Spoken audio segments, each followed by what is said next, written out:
Good morning friends. अब हम लोग भारतीय इतिहास के मध्यकालीन भारत से जो बीपीएससी में पूछा हुआ प्रीवियस ईयर क्वेश्चन है उसको देखेंगे। ठीक है, अगर आपको बीपीएससी के पीटी में क्वालिफाई करना है तो आपको 3 सब्जेक्ट का अच्छे से तैयारी करना चाहिए। पहला है हिस्ट्री। ठीक है, हिस्ट्री का आपको बहुत अच्छे से तैयारी करना चाहिए। दूसरा है करंट अफेयर। करंट अफेयर को अपने पिछले 6 माह का करंट अफेयर तो जरूर देख के जाना चाहिए एग्जाम में। ठीक है, और तीसरा जो है वो बिहार स्पेशल जो जीके है उसके जरूर आपको अच्छे से तैयारी करना चाहिए। आप ये तीनों सब्जेक्ट का अच्छे से तैयारी करें, बीपीएससी का जो पीटी है उसको क्वालिफाई कर सकते हैं। हम लोग हिस्ट्री के लिए ऑलरेडी प्रीवियस ईयर क्वेश्चन करवा रहे हैं, जिससे आपको क्वेश्चन का आइडिया और क्वेश्चन का लेवल का पता लग जाएगा। हम लोग डेली 15 करंट अफेयर के इंपॉर्टेंट क्वेश्चन को लाते हैं। और बिहार स्पेशल जीके के लिए हम लोग मध्यकालीन भारत के बाद हम लोग बिहार स्पेशल जीके का प्रीवियस ईयर क्वेश्चन स्टार्ट करेंगे। ठीक है, आप भी हमारे साथ जुड़कर बीपीएससी का तैयारी कर सकते हैं। हम लोग अपने चैनल पे प्रैक्टिस सेट, ठीक है, टेस्ट और प्रीवियस ईयर क्वेश्चन करवाते हैं। तो आप भी हमारे चैनल के साथ जुड़कर बीपीएससी के क्वेश्चन का प्रैक्टिस कर सकते हैं, जिससे आपको बीपीएससी की तैयारी में आसानी होगा। तो चलिए हम लोग बीपीएससी में पूछा हुआ मध्यकालीन भारत से पूरे प्रीवियस ईयर क्वेश्चन को देखते हैं। हम लोग ऑलरेडी इस वीडियो से पहले 69th बीपीएससी के प्रीवियस ईयर क्वेश्चन करवा चुके हैं। ठीक है, बीपीएससी में पूछा हुआ मॉडर्न हिस्ट्री के सभी क्वेश्चन को हम लोग करवा चुके हैं। ठीक, साथ ही साथ हम लोग प्राचीन भारत के हिस्ट्री में पूछा हुआ सभी बीपीएससी के प्रीवियस ईयर क्वेश्चन को करवा चुके हैं। अब हम लोग मध्यकालीन भारत को देख रहे हैं। ठीक है, इसके बाद हम लोग बिहार स्पेशल जीके को देखेंगे। पहला क्वेश्चन है, इनमें से किसने हुमायूं को यह प्रस्ताव दिया था कि यदि उसे बंगाल पर अधिकार करने दिया गया तो वह बिहार को समर्पित कर देगा और 10 लाख दिनार की वार्षिक श्रद्धांजलि अर्पित करेगा? तो यह शेर खान ने कहा था। तो ऑप्शन बी आपका सही हो जाएगा। बंगाल अभियान के दौरान शेर खान ने हुमायूं को यह प्रस्ताव दिया कि यदि उसे बंगाल पर अधिकार करने दिया गया तो वह बिहार हुमायूं को सौंप देगा तथा साथ में 10 लाख दिनार की वार्षिक श्रद्धांजलि भी देगा। नेक्स्ट क्वेश्चन, इनमें से किस प्रसिद्ध शासक ने अपनी माता के नाम पे विजयनगर के पास नागलपुरम की एक उपनगरीय बस्ती की स्थापना किया था? तो यह कृष्णदेवराय थे। तो ऑप्शन ए आपका सही हो जाएगा। कृष्णदेवराय विजयनगर साम्राज्य के तुलुय वंश का सबसे प्रतापी शासक था। तो कृष्णदेवराय का जो किस वंश से संबंध है? तो तुलुय वंश से संबंध है। ठीक है, उन्हें आंध्र भोज की उपाधि से भी जाना जाता है। तो कृष्णदेवराय का उपाधि क्या दिया गया था? तो आंध्र भोज दिया गया था। ठीक है, आपसे क्वेश्चन ये भी पूछ सकता है कि आंध्र भोज के नाम से किसे जाना जाता है? तो आंध्र भोज के नाम से कृष्णदेवराय को जाना जाता है। ठीक है, इन्होंने नागलपुरम नामक नगर तथा विठुल स्वामी हजारा मंदिर का निर्माण करवाया था। उनके दरबार में अष्ट दिग्गज रहते थे। तो अष्ट दिग्गज किसके दरबार में रहते थे? तो जो अष्ट दिग्गज है वो कृष्णदेवराय के दरबार में रहते थे। ठीक है, हजारा विठुल स्वामी और हजारा मंदिर का निर्माण किसने कराया था? तो विठुल स्वामी और हजारा मंदिर का जो निर्माण है वो कृष्णदेवराय ने करवाया था। ठीक है, और इन्होंने ही नागलपुरम नगर का भी स्थापना किया था। नेक्स्ट क्वेश्चन, तबकात-ए-अकबरी किसे कभी कभी अबुल फजल के अकबरनामा से अधिक विश्वसनीय माना जाता है? किसके द्वारा लिखा गया था? तो तबकात-ए-अकबरी है, यह निजामुद्दीन अहमद के द्वारा लिखा गया है। तो ऑप्शन आपका बी सही हो जाएगा। तबकात-ए-अकबरी की रचना निजामुद्दीन अहमद ने की थी। गुलबदन बेगम ने हुमायूंनामा तथा अब्दुल हमीद लाहौरी ने बादशाहनामा की रचना की थी। ठीक है, तो तबकात-ए-अकबरी की रचना किसने किया था? तो निजामुद्दीन अहमद ने किया था। ठीक है, हुमायूंनामा को किसने लिखा था? तो हुमायूंनामा को गुलबदन बेगम ने लिखा था। ठीक है, और बादशाहनामा को किसने लिखा था? तो अब्दुल हमीद लाहौरी ने लिखा था। इस सभी पॉइंट को याद रखेंगे, ये बहुत इंपॉर्टेंट है। नेक्स्ट क्वेश्चन, मुस्लिम शासक जिसका साम्राज्य दार उल इस्लाम का एक भाग माना जाता था, ठीक है, तो वो इल्तुतमिश का शासन था। ठीक है, तो ऑप्शन सी आपका सही हो जाएगा। फरवरी 1229 में बगदाद के खलीफा से इल्तुतमिश का सम्मान में खिलाफत एवं प्रमाण पत्र प्राप्त हुआ था। ठीक है, खिलाफा ने इल्तुतमिश की पुष्टि उन सारे क्षेत्रों में कर दी जो उसने जीते थे। साथ ही खलीफा ने उसे सुल्तान आजम महान शासक की उपाधि दी। तो इल्तुतमिश को सुल्तान आजम की उपाधि किसने दिया था? तो खलीफा ने दिया था। ठीक है, खिलियत मिलने के बाद इल्तुतमिश ने नासिर अमीर उल मोमिनीन की उपाधि ग्रहण की। तो इल्तुतमिश ने कौन सा उपाधि ग्रहण किया था? तो नासिर अमीर उल मोमिनीन ने की उपाधि ग्रहण किया था। तो भारत में पहला मकबरा इल्तुतमिश ने बनवाया। इसने दिल्ली में स्वयं के मकबरे को भी निर्माण कराया था। ठीक है, तो भारत में पहला मकबरा किसने बनवाया था? तो जो भारत में पहला मकबरा है इल्तुतमिश ने बनवाया था, जो इंडो इस्लामिक शैली में बना भारत का पहला मकबरा माना जाता है। मीनार को इल्तुतमिश ने पूरा करवाया एवं अजमेर की मस्जिद का निर्माण करवाया था। ठीक है, तो अजमेर की मस्जिद का निर्माण किसने करवाया था? तो इल्तुतमिश ने करवाया था। और कुतुब मीनार को पूरा किसने करवाया था? तो कुतुब मीनार को पूरा जो है वो इल्तुतमिश ने करवाया था, उसका पूरा काम। इल्तुतमिश को भारत में गुंबद निर्माण का पिता कहा जाता है। तो भारत में गुंबद निर्माण का पिता किसे कहा जाता है? तो इल्तुतमिश को कहा जाता है, ठीक है। उसने सुल्तानगढ़ी का निर्माण कराया था। तो सुल्तानगढ़ी का निर्माण किसने करवाया था? तो इल्तुतमिश ने करवाया था। नेक्स्ट क्वेश्चन, इनमें से किसने खलीफा के शक्ति का विरोध किया था? तो जो खलीफा का शक्ति का विरोध है वह अमीर खुसरो ने किया था। यह आपके ऑप्शन में नहीं है, इसलिए ऑप्शन ही आपका सही हो जाएगा। अमीर खुसरो ने अलाउद्दीन के लिए राजत्व के सिद्धांत का प्रतिपादन किया, ठीक है। तो राजत्व के सिद्धांत का प्रतिपादन किसने किया था? तो अमीर खुसरो ने किया था। किसके लिए किया था? तो अलाउद्दीन खिलजी के लिए किया था। अलाउद्दीन को जिल्ले इलाही के नाम से जाना जाता है, परंतु यह सिद्धांत शरीयत के सिद्धांत पर आधारित नहीं था, ठीक है। तो राजत्व का सिद्धांत जो है वो शरीयत के सिद्धांत पर आधारित नहीं, इसमें इस्लामी सिद्धांतों का सहारा नहीं लिया गया, धर्म को राजनीति से अलग रखा गया। अलाउद्दीन ने खलीफा की सत्ता को मान्यता दी, लेकिन प्रशासन में उनके हस्तक्षेप को स्वीकार नहीं किया। उसने इस्लाम, उलेमा, खलीफा किसी का सहारा नहीं लिया, वह निरंकुश राजतंत्र में विश्वास करता था। अलाउद्दीन खिलजी के वंशज मुबारक खां खिलजी ने स्वयं खलीफा की उपाधि धारण की थी। तो किस खिलजी शासक ने स्वयं को खलीफा का उपाधि धारण किया था? तो मुबारक खां था, ठीक है। नेक्स्ट क्वेश्चन, तुगरील खान ने किसके शासनकाल के दौरान विद्रोह किया था? तो तुगरील खान ने बलबन के शासन के समय विद्रोह किया था। तो ऑप्शन ही आपका सही हो जाएगा। तुगरील खान एक तुर्की अमीर था जिसे सुल्तान गयासुद्दीन बलबन ने बंगाल का सूबेदार नियुक्त किया था, लेकिन तुगरील खान ने कुछ समय बाद ही 1278 ईस्वी में सुल्तान के विरुद्ध विद्रोह कर दिया। नेक्स्ट क्वेश्चन, सर्वप्रथम किस मुगल शासक ने ब्रिटिश के विरुद्ध संघर्ष किया था? तो जो पहला मुगल शासक जिसने ब्रिटिश के विरुद्ध संघर्ष किया वह औरंगजेब था। तो ऑप्शन आपका 20 सही हो जाएगा। चाइल्ड का युद्ध प्रथम आंग्ल भारतीय युद्ध था। यह युद्ध वर्ष 1686 से 1690 तक चला और सम्राट औरंगजेब द्वारा शासित मुगल साम्राज्य के हाथों ब्रिटिश ईस्ट इंडिया कंपनी को बड़े पैमाने पर हार झेलनी पड़ी। तो चाइल्ड का युद्ध कब से कब के बीच में हुआ था? तो चाइल्ड का युद्ध 1686 से 1690 के बीच में हुआ था। चाइल्ड का युद्ध किसके किसके बीच में हुआ था? जो चाइल्ड का युद्ध है वो औरंगजेब और ईस्ट इंडिया कंपनी के बीच में हुआ था। नेक्स्ट क्वेश्चन, कुतुब मीनार किसके द्वारा पूरा किया गया था? जो कुतुब मीनार है वो इल्तुतमिश के द्वारा पूरा किया गया था। तो ऑप्शन ही आपका सही हो जाएगा। दिल्ली के मेहरौली में 1206 ईस्वी में कुतुब मीनार का निर्माण आरंभ हुआ था। तो कुतुब मीनार का निर्माण कब आरंभ हुआ था? जो कुतुब मीनार का आरंभ है 1206 ईस्वी में आरंभ हुआ था, ठीक है। इसका निर्माण कुतुबुद्दीन ऐबक ने प्रसिद्ध सूफी संत बख्तियार काकी के सम्मान में शुरू किया था, ठीक है। तो कुतुब मीनार का निर्माण किसने शुरू किया था? जो कुतुब मीनार का जो निर्माण है वह कुतुबुद्दीन ऐबक ने शुरू किया था। किसके याद में शुरू किया था? तो वह सूफी संत बख्तियार काकी की याद में शुरू किया था, ठीक है। कुतुबुद्दीन ऐबक की मृत्यु जो है वह वर्ष 1210 ईस्वी में हुई, तब तक यह अधूरा ही बना था। कुतुबुद्दीन ऐबक की जो मृत्यु कब हुआ था? तो 1210 ईस्वी में हुआ था और तब तक जो कुतुब मीनार है वो अधूरा बना था, जिसे सुल्तान इल्तुतमिश ने पूर्ण किया तथा उसके बाद ही इल्तुतमिश ने कुतुब मीनार को पूरा किया था। तो यहाँ से दो क्वेश्चन बनता है। पहला क्वेश्चन यह है कि कुतुब मीनार का निर्माण किसने शुरू किया था? जो कुतुब मीनार का जो निर्माण है शुरू किया था कुतुबुद्दीन ऐबक ने, और उसको पूरा किसने किया था? तो उसको पूरा जो है इल्तुतमिश ने किया था। वर्तमान में यह 5 मंजिला जिसकी कुल ऊंचाई 71.4 मीटर है। नेक्स्ट क्वेश्चन, विजयनगर साम्राज्य के संस्थापक कौन था? जो विजयनगर साम्राज्य के संस्थापक थे वो हरिहर और बुक्का था। तो ऑप्शन सी आपका सही हो जाएगा। विजयनगर साम्राज्य की स्थापना 1336 ईस्वी में हरिहर और बुक्का नामक 2 भाइयों ने अपने गुरु विद्यारण्य के सहयोग से किया था। तो विजयनगर साम्राज्य की स्थापना कब किया गया था? तो 1336 ईस्वी में किया गया था। किसके द्वारा किया गया था? तो हरिहर और बुक्का नामक व्यक्तियों के द्वारा किया गया था, ठीक है। इस समय दिल्ली का सुल्तान मोहम्मद बिन तुगलक था, ठीक है। जब विजयनगर साम्राज्य की स्थापना किया गया था तो दिल्ली में सुल्तान कौन था? तो मोहम्मद बिन तुगलक था। नेक्स्ट क्वेश्चन, किस मुगल शासक के समय में सर थॉमस रो भारत आया था? तो याद रखेंगे जो सर थॉमस रो है वो जहांगीर के शासनकाल में आया था। तो ऑप्शन सी आपका सही हो जाएगा। नेक्स्ट क्वेश्चन, आईने अकबरी किसके द्वारा लिखा गया था? जो आईने अकबरी है वो अबुल फजल के द्वारा लिखा गया था। तो ऑप्शन डी आपका सही हो जाएगा।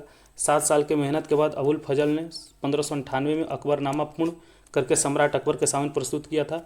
तो अकबरनामा किसने लिखा था? जो अकबरनामा है वो अबुल फजल ने लिखा था। यह 3 जिल्दों खंड में बटा है। तीसरी जिल्द आईने अकबरी है। नेक्स्ट क्वेश्चन, किस दिल्ली सुल्तान ने रक्त ए लौह की नीति अपनाई थी? जो रक्त ए लौह की जो नीति है वो बलबन ने अपनाया था, ठीक है। तो ऑप्शन बी आपका सही हो जाएगा।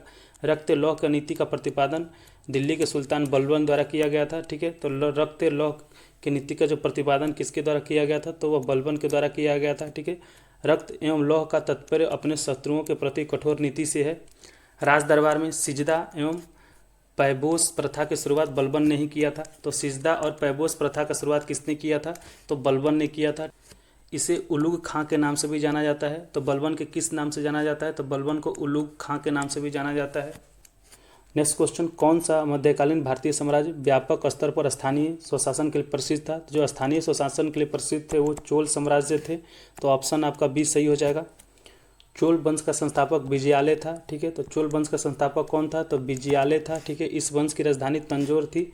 तो चोल वंश का राजधानी कहाँ था? तो तंजौर था। राजेंद्र प्रथम के शासनकाल में यह वंश अपने चरमोत्कर्ष पर था। इसने गैंगोकोंड चोलपुरम की उपाधि धारण की थी। चोल साम्राज्य के समय बड़ी संख्या में शिलालेख तथा तांबा के प्लेट का निर्माण किया गया जाता था। चोल शासकों के उत्तर मेरूर शिलालेख के माध्यम से ही हमें चोल काल के ग्राम शासन के बारे में जानकारी मिलती है।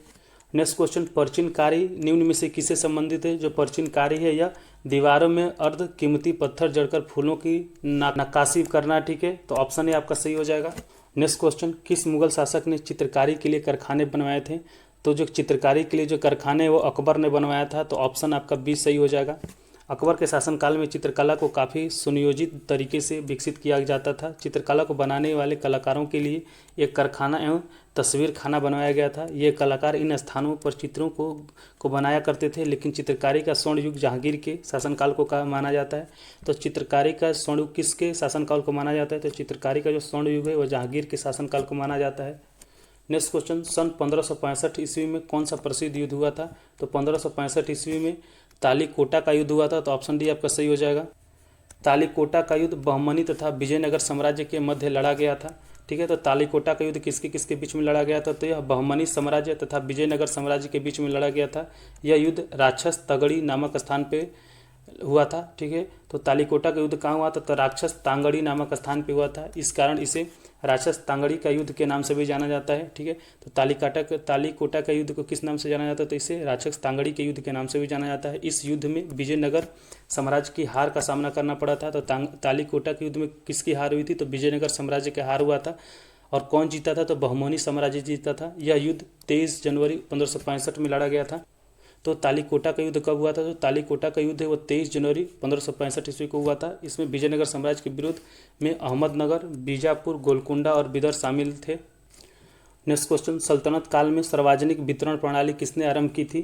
तो सल्तनत काल में सार्वजनिक वितरण प्रणाली है वो अलाउद्दीन खिलजी ने आरंभ किया था। तो ऑप्शन ए आपका सही हो जाएगा। अलाउद्दीन खिलजी दिल्ली सल्तनत के खिलजी वंश का शासक था। इसने सिकंदर ए सानी की उपाधि धारण की थी। तो सिकंदर ए सानी की उपाधि किसने धारण किया था? तो अलाउद्दीन खिलजी ने धारण किया था। ठीक है, इसके द्वारा बाजार नियंत्रण प्रणाली सार्वजनिक वितरण प्रणाली की शुरुआत किया गया था। तो बाजार नियंत्रण प्रणाली की शुरुआत किसने किया था? तो बाजार नियंत्रण प्रणाली का जो शुरुआत है अलाउद्दीन खिलजी ने किया था। और सार्वजनिक वितरण प्रणाली का शुरुआत किसने किया था? तो अलाउद्दीन खिलजी ने किया था। इसका शासनकाल 1296 से 1316 ईस्वी तक था। नेक्स्ट क्वेश्चन, दीन ए इलाही किसके द्वारा आरंभ किया गया था? तो जो दीन ए इलाही है वह अकबर के द्वारा आरंभ किया गया था। तो ऑप्शन बी आपका सही हो जाएगा। दीन ए इलाही मुगल सम्राट अकबर के द्वारा सन 1582 ईस्वी में शुरू किया गया था। ठीक है, तो दीन ए इलाही किसके द्वारा शुरू किया गया था? जो दीन ए इलाही है वो अकबर के द्वारा शुरू किया गया था। कब शुरू किया गया था? तो 1582 ईस्वी में शुरू किया गया था। इसमें सभी धर्मों के विचारों को समाहित किया गया था। ठीक है, मुगल कालीन इतिहास में अकबर को धर्म सहिष्णु शासक के रूप में जाना जाता है। ठीक है, इसका कार्यकाल 1556 ईस्वी से 1605 ईस्वी तक था।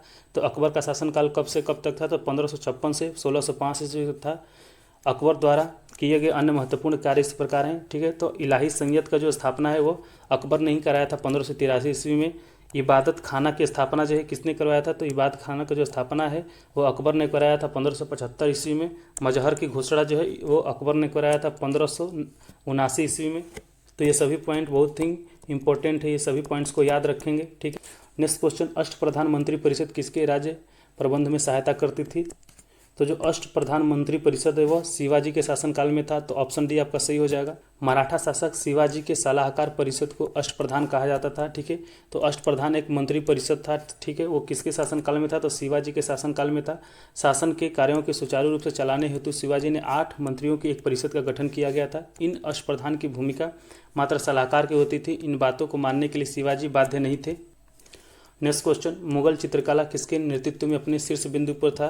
जो मुगल चित्रकला है वह जहांगीर के शासनकाल में अपने शीर्ष बिंदु पर था। जहांगीर के शासनकाल को चित्रकला का स्वर्ण युग कहा जाता है। ठीक है, मुगल शासक जहांगीर का शासनकाल चित्रकला का स्वर्ण युग कहा जाता है। तो किस मुगल शासक का शासनकाल चित्रकला का स्वर्ण युग कहा जाता है?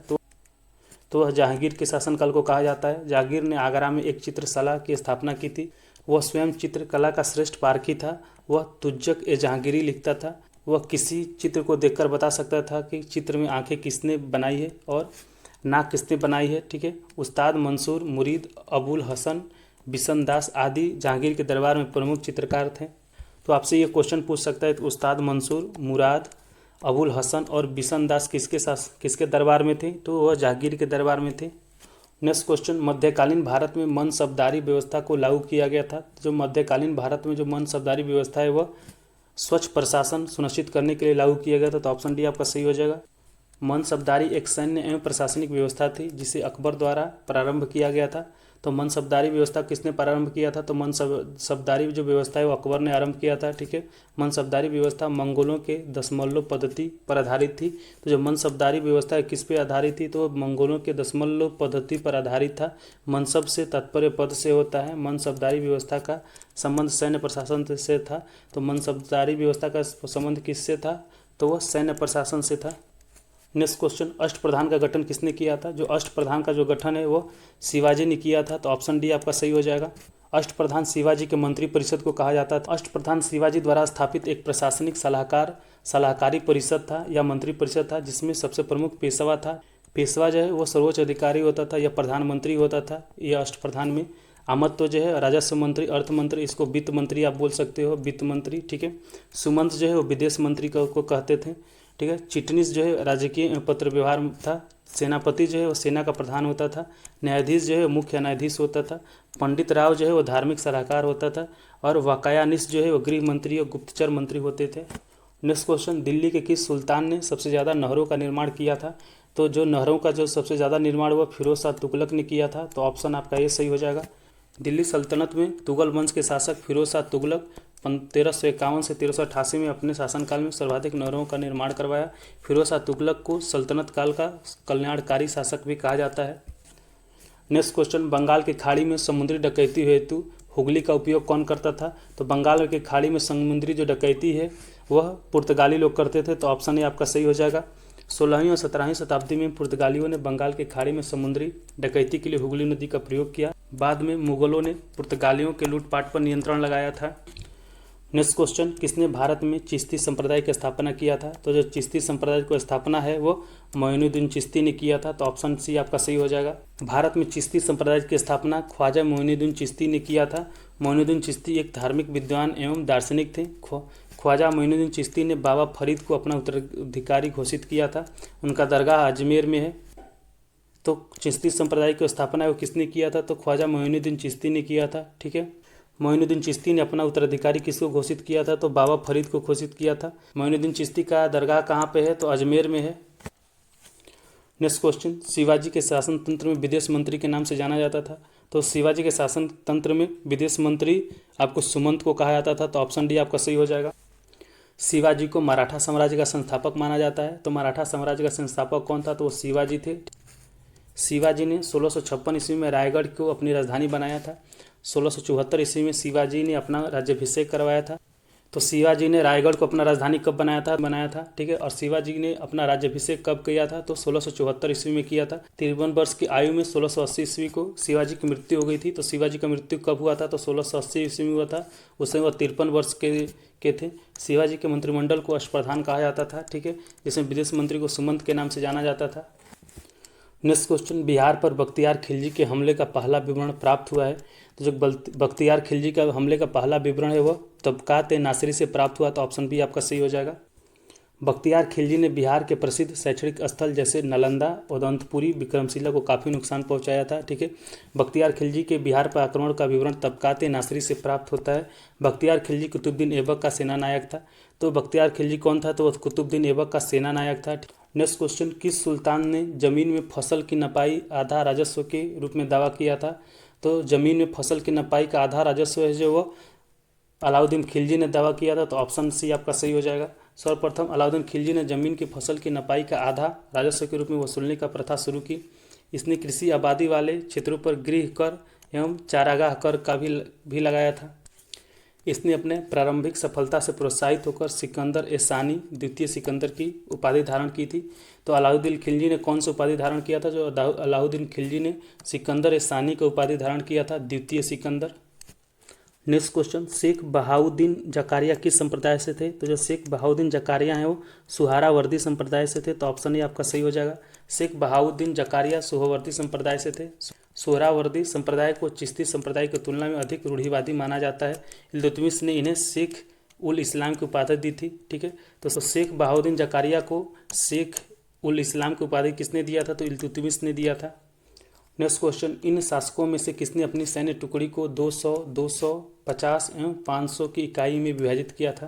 तो अपनी सैन्य टुकड़ियों को 200, 250 और 500 की इकाइयों में विभाजित हुआ इस्लाम शाह ने किया था। ठीक है, तो ऑप्शन डी आपका सही हो जाएगा। लेकिन आयोग ने इसका आंसर ऑप्शन ई माना है।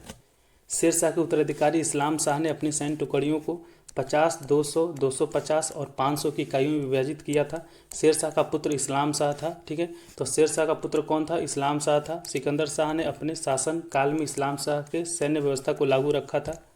नेक्स्ट क्वेश्चन, यह कथन किसका है कि अकबर के शासन में इलाहाबाद में 40 स्तंभयुक्त मंजिल के निर्माण में 5,000 से 20,000 लोगों ने 40 साल तक काम किया था? तो यह विलियम फिंच का है। तो ऑप्शन सी आपका सही हो जाएगा। विलियम फिंच के अनुसार अकबर के आदेश पर इलाहाबाद में 40 स्तंभों वाले महल का निर्माण करवाया गया था। तो इलाहाबाद में 40 स्तंभों वाले महल का निर्माण किसके शासनकाल में करवाया गया था? तो अकबर के शासनकाल में करवाया गया था। इसके निर्माण में 5,000 से 20,000 तक लोगों ने 40 साल तक काम किया था। ठीक है, विलियम फिंच 1608 ईस्वी में भारत आया था। तो विलियम फिंच भारत कब आया था? तो 1608 ईस्वी में आया था। नेक्स्ट क्वेश्चन, कश्मीर का अकबर नाम से प्रसिद्ध सुल्तान कौन था? जो कश्मीर के अकबर के नाम से प्रसिद्ध जो सुल्तान था वो सुल्तान जैनुल आबादीन था। ठीक है, तो ऑप्शन डी आपका सही हो जाएगा। नेक्स्ट क्वेश्चन, विजयनगर साम्राज्य का अवशेष कहाँ मिलता है? जो विजयनगर साम्राज्य का जो अवशेष है वो हम्पी में मिलता है। हम्पी, ऑप्शन सी आपका सही करेक्ट हो जाएगा। हम्पी यह कर्नाटक में है। ठीक है, कहाँ है हम्पी? कर्नाटक में। विजयनगर साम्राज्य की स्थापना हरिया एवं बुक्का नामक दो भाइयों ने 1336 ईस्वी में किया था। तो विजयनगर साम्राज्य की स्थापना किसने किया था? तो हरिया और बुक्का ने किया था। ठीक है, कब किया था? तो 1336 में किया था। विजयनगर साम्राज्य के अवशेष हम्पी कर्नाटक से प्राप्त किए जा सकते हैं। हम्पी के अवशेषों को यूनेस्को द्वारा विश्व विरासत सूची में शामिल किया गया है। नेक्स्ट क्वेश्चन, वह प्रथम मुस्लिम शासक कौन था जिसने शासन के सिद्धांत को राजाओं के ईश्वरीय अधिकार सिद्धांत के समान प्रतिपादित किया था? तो यह बलबन था। ठीक है, तो ऑप्शन सी आपका सही हो जाएगा। थ्योरी ऑफ किंगशिप सिद्धांत का प्रतिपादन बलबन ने किया था। तो थ्योरी ऑफ किंगशिप सिद्धांत का प्रतिपादन किसने किया था? तो बलबन ने किया था। यह सिद्धांत ईरानी सिद्धांत पर आधारित था। इस सिद्धांत के अनुसार सुल्तान ईश्वर का प्रतिनिधि है तथा किसी को भी सुल्तान का आलोचना करने का अधिकार नहीं है। इस सिद्धांत को सफल बनाने के लिए इसने सिजदा एवं पैबोस जैसी प्रथाएं शुरू की। तो सिजदा प्रथा को किसने आरंभ किया था? तो वह बलबन ने आरंभ किया था। तो भारत में नौरोज त्यौहार का शुरुआत किसने किया था? तो भारत में नौरोज त्यौहार का जो शुरुआत है वो बलबन ने किया था। नेक्स्ट क्वेश्चन, भारत में कागज का प्रयोग कब से आरंभ है? तो जो भारत में कागज का आरंभ है वो 12वीं शताब्दी से आरंभ है। तो ऑप्शन है आपका सही हो जाएगा। प्रमुख इतिहासकारों के अनुसार भारत में कागज का प्रयोग 12वीं शताब्दी में हुआ था। सर्वप्रथम कागज का प्रयोग चीन में हुआ था। ठीक है, तो सर्वप्रथम कागज का उपयोग कहाँ हुआ था? तो चीन में हुआ था। भारत में कागज उद्योग का शुभारंभ सर्वप्रथम मुगल काल में कश्मीर के सुल्तान जैनुल आबिदीन द्वारा किया गया था। नेक्स्ट क्वेश्चन, यूरोपीय चित्रकारी का प्रवेश किसके दरबार में हुआ था? तो यूरोपीय चित्रकारी का जो प्रवेश है वो अकबर के दरबार में हुआ था। ठीक है, तो ऑप्शन बी आपका सही हो जाएगा। जहांगीर के शासनकाल को चित्रकला का स्वर्ण युग कहा जाता है। पुर्तगाली चित्रकारों द्वारा मुगल दरबार में अकबर के समय यूरोपीय चित्रकला पेश की गई थी। अबुल फजल ने चित्रकला के यूरोपीय शैली की जमकर प्रशंसा की। मुगल शासक जहांगीर के समय चित्रकला अपने चरमोत्कर्ष पे था। इसके दरबार में कई प्रमुख चित्रकार रहते थे, जिसमें अबुल हसन, उस्ताद मंसूर, बिशन दास आदि प्रमुख थे। नेक्स्ट क्वेश्चन, भारत में किसके शासनकाल में इंग्लिश ईस्ट इंडिया कंपनी का गठन हुआ था? तो ईस्ट इंडिया कंपनी की जो स्थापना है वो भारत में अकबर के शासनकाल के दौरान हुआ था। तो ऑप्शन बी आपका सही हो जाएगा। ईस्ट इंडिया कंपनी की स्थापना 31 दिसंबर 1600 को हुआ था। ठीक है, तो ईस्ट इंडिया कंपनी का स्थापना कब हुआ था? तो ईस्ट इंडिया कंपनी की जो स्थापना है वो 31 दिसंबर 1600 को हुआ था। ठीक है, इस समय भारत में मुगल शासक अकबर का शासनकाल था। अकबर का कार्यकाल 1556 से 1605 तक था। ईस्ट इंडिया कंपनी ने ब्रिटिश की महारानी एलिजाबेथ से चार्टर हासिल कर भारत के समय व्यापार करने का अधिकार प्राप्त किया था। नेक्स्ट क्वेश्चन, दीवाने अर्ज विभाग संबंधी था। जो दीवाने अर्ज विभाग है वह रक्षा विभाग से संबंधित था। तो ऑप्शन सी आपका सही हो जाएगा। बलबन द्वारा सैन्य रक्षा मामलों की देखरेख के लिए एक नए विभाग की स्थापना की गई जिसे दीवाने अर्ज के नाम से जाना जाता है। तो दीवाने अर्ज किससे संबंधित है? तो दीवाने अर्ज जो है वो रक्षा विभाग से संबंधित है, ठीक है। और दीवाने अर्ज का जो स्थापना किसने किया था? तो बलबन ने किया था, ठीक है। इस विभाग का देखभाल अर्ज ए मुमालिक द्वारा किया जाता था, ठीक है। बलबन ने इस विभाग की स्थापना मंगोल आक्रमण से बचने हेतु किया था। बलबन दिल्ली सल्तनत में गुलाम वंश का शासक था, ठीक है। तो बलबन का संबंध किस वंश से है? तो जो बलबन का जो संबंध है वो गुलाम वंश से है, ठीक है, जिसका शासनकाल 1265 ईस्वी से 1286 ईस्वी तक था। नेक्स्ट क्वेश्चन, जसवंत और दसावन प्रसिद्ध चित्रकार मुगल सम्राट के राज दरबारी थे, ठीक है। तो जसवंत और दसावन है वो अकबर के दरबार में थे। तो ऑप्शन ए आपके सही हो जाएगा। जसवंत तथा दसावन मध्यकालीन भारत में 16वीं शताब्दी के एक प्रख्यात मुगल चित्रकार थे। ये दोनों चित्रकार मुगल शासक अकबर के दरबार में रहते थे। अकबर के दरबार में रहने वाले अन्य चित्रकार ख्वाजा अब्दुस समद, मीर सैयद अली थे। नेक्स्ट क्वेश्चन, बहमनी राज्य का संस्थापक कौन था? जो बहमनी राज्य का संस्थापक था वो अलाउद्दीन हसन था, ठीक है। तो ऑप्शन ए आपका सही हो जाएगा। बहमनी साम्राज्य की स्थापना 1347 ईस्वी में अलाउद्दीन हसन द्वारा की गई थी। बहमनी साम्राज्य की स्थापना किसके द्वारा किया गया था? तो वह अलाउद्दीन हसन के द्वारा किया गया था। कब किया गया था? तो 1347 ईस्वी में किया गया था। बहमनी साम्राज्य दक्कन का एक इस्लामी राज्य था। इस साम्राज्य का प्रमुख प्रतिद्वंदी विजयनगर साम्राज्य था। 1518 ईस्वी में इस साम्राज्य का विघटन हुआ, जिसके परिणाम स्वरूप गोलकुंडा, बीजापुर, बिदर आदि राज्यों का गठन हुआ था। नेक्स्ट क्वेश्चन, फारसी यात्री अब्दुल रज्जाक भारत में किस राजा के शासनकाल में आया था? जो फारसी यात्री अब्दुल रज्जाक है वह देवराय II के शासनकाल में आया था। तो ऑप्शन सी आपका सही हो जाएगा। अब्दुल रज्जाक एक फारसी राजदूत था जिसने 1442 से 1443 ईस्वी में विजयनगर साम्राज्य की यात्रा की थी। अब्दुल रज्जाक के आगमन के समय विजयनगर साम्राज्य का राजा देवराज द्वितीय था। विजयनगर के बारे में अब्दुल रज्जाक ने कहा कि मैंने पूरे विश्व में इसके समान दूसरा नगर नहीं देखा। विजयनगर साम्राज्य की यात्रा करने वाले अन्य यात्री निम्न हैं। तो जो निकोलो कोंटी हैं वह देवराज प्रथम के समय में आए थे। नूनीज जो हैं वह अच्युत राय के समय में आए थे। बारबोसा जो हैं वह कृष्ण देव राय के समय में आए थे। और डोमिंग पायस जो हैं वो कृष्ण देव राय के समय में आए थे। इन सभी को याद रखेंगे। नेक्स्ट क्वेश्चन, 2.5 दिन का झोपड़ा क्या है? तो जो 2.5 दिन का झोपड़ा है वो एक मस्जिद है, ठीक है। तो ऑप्शन ए आपका सही हो जाएगा। 2.5 दिन का झोपड़ा का निर्माण दिल्ली सल्तनत के सुल्तान कुतुबुद्दीन ऐबक द्वारा करवाया गया था। तो 2.5 दिन के झोपड़ा का जो मस्जिद है उसका निर्माण किसके द्वारा कराया गया था? तो वह कुतुबुद्दीन ऐबक के द्वारा करवाया गया था। 2.5 दिन के झोपड़ा एक मस्जिद है। कई इतिहासकारों का ऐसा मानना है कि इसका निर्माण 2.5 दिन में करवाया गया था, इसीलिए इसका नाम 2.5 दिन का झोपड़ा पड़ा। यह 1199 ईस्वी में पूर्ण रूप से बनकर तैयार हुआ था। यह मस्जिद संस्कृत विद्यालय के अवशेषों पर बनाया गया था। 2.5 दिन के झोपड़ा जो मस्जिद है वो किसके अवशेष पर बनाया गया था? तो संस्कृत विद्यालय के अवशेष पर बनाया गया था। नेक्स्ट क्वेश्चन, तुजक के बाबरी किस भाषा में लिखा गया था? तो तुजक के बाबरी है वो तुर्की भाषा में लिखा गया था। तो ऑप्शन सी आपका सही हो जाएगा। तुजक के बाबरी का संबंध प्रथम मुगल सम्राट बाबर से है। यह बाबर की आत्मकथा है, ठीक है। तो तुजक के बाबरी का संबंध किससे है? तो बाबर से है। तुजक के बाबरी है वो जो है बाबर की आत्मकथा है, जो चगताई तुर्की भाषा में लिखा गया है। बाबर के पोते अकबर ने इस आत्मकथा को फारसी भाषा में अनुवाद करवाया था, ठीक है। तो मुगल वंश के संस्थापक कौन था? जो मुगल वंश का संस्थापक था वो बाबर है, ठीक है। फारसी में अनुवाद अब्दुल रहीम खान खाने ने किया था, ठीक है। तो तुजक के बाबरी का फारसी में अनुवाद है वो अब्दुल रहीम खान खाना ने किया था, ठीक है। किसके कहने पे किया था? तो वह बाबर के पोता अकबर के कहने पे किया था। नेक्स्ट क्वेश्चन, हल्दी घाटी के युद्ध में महाराणा प्रताप की सेना का सेनापति कौन था? तो जो हल्दी घाटी के युद्ध में महाराणा प्रताप की सेना का जो सेनापति था वो हाकिम खान था। तो ऑप्शन सी आपका सही हो जाएगा। हल्दी घाटी का युद्ध 1776 ईस्वी में महाराणा प्रताप तथा अकबर के बीच में लड़ा गया था। तो हल्दी घाटी का युद्ध कब लड़ा गया था? तो 1576 ईस्वी में लड़ा गया था। किसके बीच में लड़ा गया था? तो महाराणा प्रताप तथा अकबर के बीच में लड़ा गया था, ठीक है। इस लड़ाई में महाराणा प्रताप का सेनापति हकीम खान था तथा अकबर का सेनापति मान सिंह था, ठीक है। तो हल्दी घाटी की जो युद्ध हुआ था उसमें महाराणा प्रताप का सेनापति कौन था? तो वो हाकिम खान था तथा अकबर का जो सेनापति वो मान सिंह था। नेक्स्ट क्वेश्चन, शिवाजी की राजधानी कहाँ थी? जो शिवाजी की राजधानी है वो रायगढ़ था, ठीक है। तो ऑप्शन ए आपका सही हो जाएगा। शिवाजी का जन्म 1627 ईस्वी में सिवनेर दुर्ग में हुआ था। तो शिवाजी का जन्म कहाँ हुआ था? तो सिवनेर दुर्ग में हुआ था। कब हुआ था? 1627 ईस्वी में हुआ था। उनके पिता का नाम शाहजी भोसले तथा माता का नाम जीजाबाई था। तो शिवाजी के पिता का नाम क्या था? तो शाहजी भोसले था, ठीक है। और माता का नाम जीजाबाई था, ठीक है। इन्होंने 1674 ईस्वी में मराठा साम्राज्य का नींव रखा था। तो शिवाजी ने मराठा साम्राज्य का स्थापना कब किया था? तो 1674 ईस्वी में किया था तथा 1674 ईस्वी में ही इनका राज्याभिषेक हुआ था। और 1674 ईस्वी में ही इनका राज्याभिषेक हुआ। तो क्वेश्चन ये पूछता है कि शिवाजी का राज्याभिषेक कब हुआ था? तो 1674 ईस्वी में हुआ था। इसको ध्यान में रखेंगे। इनकी राजधानी रायगढ़ थी। तो शिवाजी का राजधानी कहाँ था? तो रायगढ़ था, ठीक है। शिवाजी का मृत्यु जो है वो 3 अप्रैल 1680 को हुआ था। तो शिवाजी की मृत्यु कब हुआ था? 3 अप्रैल 1680 को हुआ था। इसको भी ध्यान में रखेंगे, वेरी वेरी इंपॉर्टेंट है। नेक्स्ट क्वेश्चन, गुलाम वंश का प्रथम शासक कौन था? जो गुलाम वंश का स्थापना वो कुतुबुद्दीन ऐबक ने किया था, ठीक है। तो ऑप्शन ए आपका सही हो जाएगा। गुलाम वंश की स्थापना 1206 ईस्वी में कुतुबुद्दीन ऐबक द्वारा किया गया था, ठीक है। तो गुलाम वंश का स्थापना किसने किया था? तो कुतुबुद्दीन ऐबक ने किया था। कब किया था? तो 1206 ईस्वी में किया था। इस वंश ने दिल्ली की सत्ता पर 1206 से 1290 तक शासन किया। कुतुबुद्दीन ऐबक को लाखों में दान देने की प्रवृत्ति थी, ठीक है, जिसके कारण इसे लाख बख्श कहकर पुकारा गया, ठीक है। लाख बख्श किसे कहा जाता है? तो लाख बख्श जो है कुतुबुद्दीन ऐबक को कहा जाता है, ठीक है। 1210 ईस्वी में इनकी मृत्यु चौगन खेलते हुई हुई, ठीक है। तो कुतुबुद्दीन ऐबक का मृत्यु कब हुआ था? तो 1210 ईस्वी में हुआ था। गुलाम वंश का अंतिम शासक शमूयुद्दीन क्यूमर्स था, ठीक है। नेक्स्ट क्वेश्चन, अलाउद्दीन खिलजी के आक्रमण के समय देवगिरी का शासक कौन था? तो अलाउद्दीन के आक्रमण के समय जो देवगिरी का जो शासक था वो रामचंद्र देव था। तो ऑप्शन आपका 20 सही हो जाएगा। 1306 ईस्वी में अलाउद्दीन खिलजी ने मालिक कफूर के नेतृत्व में देवगिरी के विरुद्ध अभियान छेड़ा था। उस समय देवगिरी के शासक रामचंद्र देव थे। अलाउद्दीन खिलजी 22 अक्टूबर 1296 को दिल्ली का सुल्तान बना।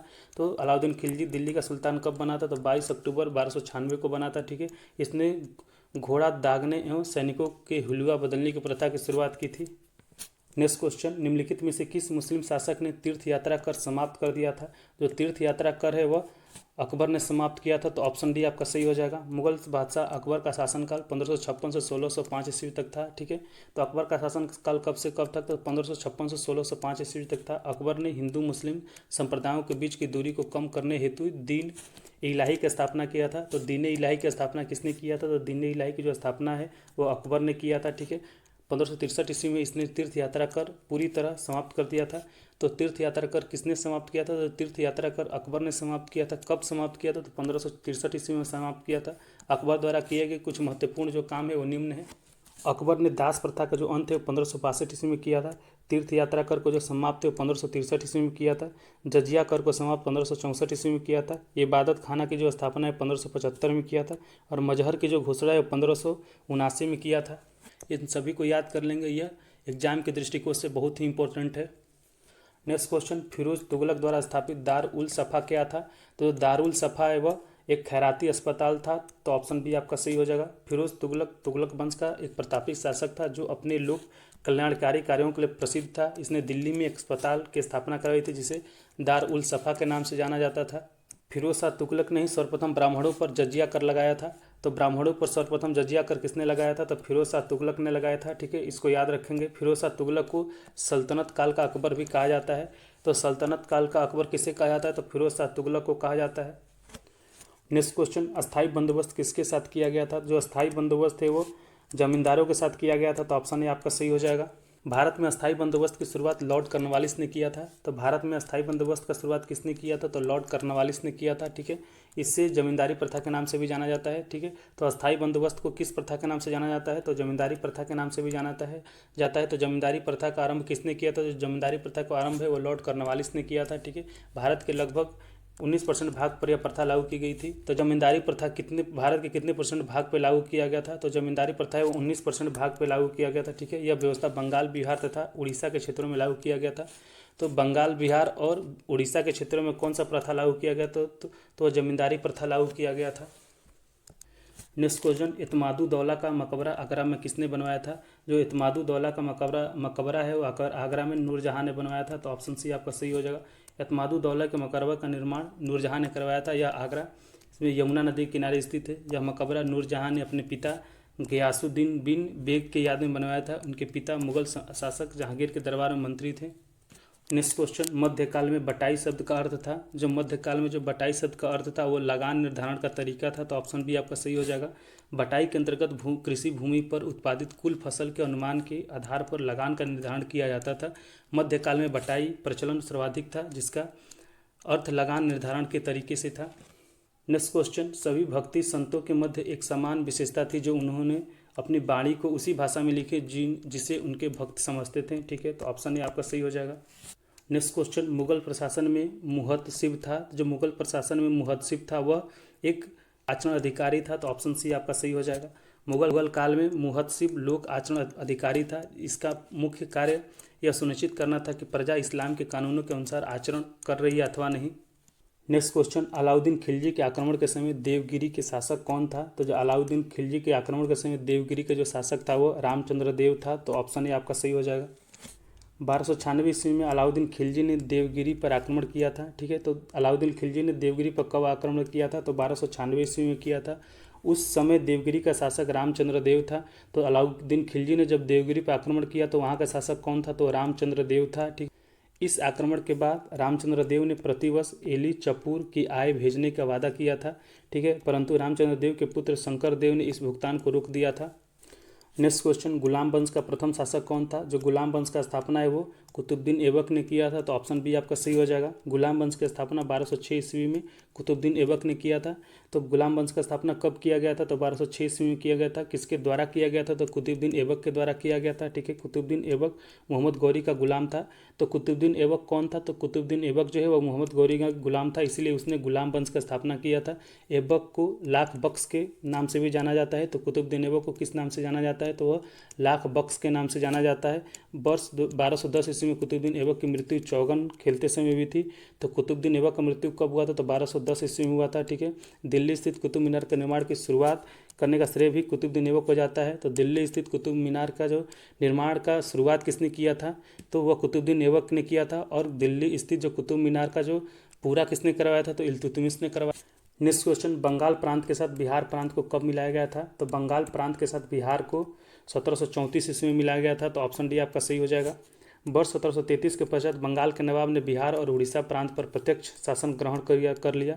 यह स्थिति अंग्रेजों की सत्ता स्थापित होने के समय तक बनी रही। फिर भी बिहार के क्षेत्र का प्रशासन चलाने के लिए एक उपनवाब या नवाब नाजिम की नियुक्ति भी की जाती रही। नेक्स्ट क्वेश्चन, जागीर बांटने को फिरोज शाह तुगलक की नीति के पीछे कौन सी शक्ति थी? तो यह परंपरागत विशिष्ट वर्ग को समर्पण था। तो ऑप्शन बी आपका सही हो जाएगा। नेक्स्ट क्वेश्चन, राजस्व के उसके सिद्धांत प्रतिष्ठा, शक्ति और न्याय के सिद्धांतों पर आधारित थे। बलबन के बारे में यह शब्द किसने कहा था? तो यह जो शब्द है जियाउद्दीन बर्नी ने कहा था बलबन के बारे में। तो ऑप्शन बी आपका सही हो जाएगा। नेक्स्ट क्वेश्चन, अलाउद्दीन दिल्ली का प्रथम तुर्की सुल्तान था जिसे धर्म के राज्य के अधीन लाने का और ऐसे घटकों से परिचय कराने का श्रेय जाता है जो सैद्धांतिक रूप से राज्य को धर्मनिरपेक्ष बनाते हैं। ये शब्द किसने लिखे थे? तो ये शब्द जो है ये एल श्रीवास्तव ने लिखा था। ठीक है, तो ऑप्शन सी आपका सही हो जाएगा। अलाउद्दीन खिलजी का शासनकाल 1296 से 1316 ईस्वी तक था। ने शासन में न तो इस्लाम के सिद्धांतों का सहारा लिया, न उलेमा वर्ग की सहारा ली और न ही खलीफा के नाम का सहारा लिया। इसी कारण डॉक्टर एल श्रीवास्तव ने लिखा है कि अलाउद्दीन दिल्ली का प्रथम तुर्की सुल्तान था जिसने धर्म पर राज्य का नियंत्रण स्थापित किया और ऐसे तत्वों के जन्म दिया जिनमें कम से कम सिद्धांत रूप से राज्य असांप्रदायिक आधार पर खड़ा हो सकता था। नेक्स्ट क्वेश्चन, भारत के एकीकरण के बाद वह मध्य पूर्व और पश्चिम एशिया को एक करना चाहता था जो एक विश्व साम्राज्य की स्थापना की और एक महत्वपूर्ण कदम था। आरपी त्रिपाठी ने मुगल कालीन भारत के किस सम्राट के बारे में कहा था? तो यह आरपी त्रिपाठी ने अकबर के बारे में कहा था। तो ऑप्शन सी आपका सही हो जाएगा। नेक्स्ट क्वेश्चन, किसी भी सरकार ने नहीं और अंग्रेजों ने भी नहीं जितना कि इस पठान ने काफ़ी बुद्धिमत्ता का परिचय दिया है। शेरशाह सूरी के बारे में यह शब्द किसने कहा है? तो यह शब्द शेरशाह के सूरी के बारे में एच.जी. किन ने कहा था। ऑप्शन ए आपका सही हो जाएगा। नेक्स्ट क्वेश्चन, मोहम्मद गौरी गुजरात के चालुक्यों द्वारा कब पराजित हुआ था? तो मोहम्मद गौरी है गुजरात के चालुक्यों के द्वारा वह 1178 ईस्वी में पराजित हुआ था। तो ऑप्शन डी आपका सही हो जाएगा। मोहम्मद गौरी गजनवी साम्राज्य के अधीन गौर नामक राज्य का शासक था। ठीक है, इसने सर्वप्रथम 1175 ईस्वी में भारत पर पहला आक्रमण किया था। तो मोहम्मद गौरी ने भारत पर पहला आक्रमण कब किया था? तो 1175 में किया था। इसने दूसरा आक्रमण 1178 ईस्वी में गुजरात पर चालुक्यों के खिलाफ किया था। ठीक है, तो मोहम्मद गौरी ने भारत पर दूसरा आक्रमण कब किया था? तो 1178 ईस्वी में किया था। पहला आक्रमण 1175 में, दूसरा आक्रमण 1178 में किसके खिलाफ किया था? तो गुजरात पर चालुक्यों के खिलाफ किया था, जिससे इसे हार का सामना करना पड़ा था। गौरी के शासनकाल में ही सिक्कों पर देवी लक्ष्मी का चित्रण किया गया था। तो किसके शासनकाल में सिक्कों पर देवी लक्ष्मी का चित्रण किया गया था? तो वह मोहम्मद गौरी के शासनकाल में। नेक्स्ट क्वेश्चन, अलाउद्दीन खिलजी द्वारा द्वार समुद्र की विजय के लिए किसे नियुक्त किया गया था? तो द्वार समुद्र की विजय के लिए मालिक काफूर को नियुक्त किया गया था। तो ऑप्शन डी आपका सही हो जाएगा।